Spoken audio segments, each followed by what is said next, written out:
ओम शांति। आज 27 फरवरी 2022 है और आज के अव्यक्त इशारों में बाबा ने हमें पुण्य का अर्थ समझाया है।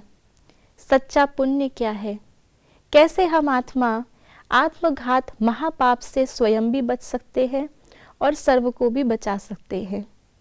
तो आज का विशेष स्वमान है, मैं पुण्य आत्मा हूँ।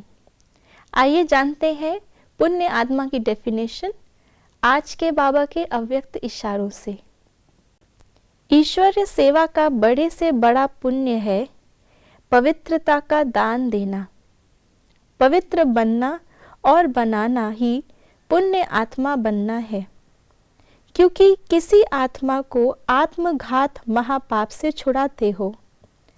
अपवित्रता आत्मघात है, पवित्रता जिए दान है। पवित्र बनो और बनाओ, यही महादान कर पुण्य आत्मा बनो। यूं तो भक्ति मार्ग में भी दान का बहुत महत्व होता है, लेकिन यहाँ बाबा ने हमें संगम युग पर विशेष दान बताया है, जैसे गुणों का दान, विशेषताओं का दान, ज्ञान का दान, शक्तियों का दान। लेकिन बाबा ने एक दान को महादान कहा है, जो है पवित्रता का दान। आज बाबा ने कहा कि पवित्रता आत्मा का मूल गुण है और इस मूल गुण के आधार पर ही हम आत्माएं सर्व गुणों को धारण कर सकती हैं। जैसे अगर पानी क्लियर हो तो उस पूरे जल के अंदर सतह में जो छुपे हुए रत्न होते हैं वो हमको दिखाई देते हैं और फिर हम उन्हें यूज़ कर पाते हैं। ऐसे ही आत्मा के अंदर भी बहुत सारे गुण, शक्तियाँ, विशेषताएं अंदर समाई हुई है, लेकिन अपवित्रता के कारण या पवित्रता कम होने के कारण हम उन्हें महसूस नहीं कर पाते और प्रयोग में नहीं ला पाते। इसलिए बाबा ने कहा कि अगर हम आत्माओं को पवित्रता का दान देते हैं तो हम उन्हें उनके सारे गुणों का दान दे रहे हैं, उनकी सारी शक्तियाँ उन्हें याद करा रहे हैं और उनको उसका दान दे रहे हैं।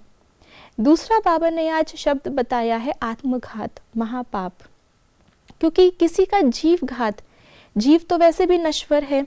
नश्वर चीज़ का घात इतना बड़ा लॉस नहीं जितना अविनाशी चीज़ का घात है, क्योंकि शरीर तो वैसे भी छूटना है और नया मिलना है, लेकिन नए शरीर में भी आत्मा तो वही जाएगी।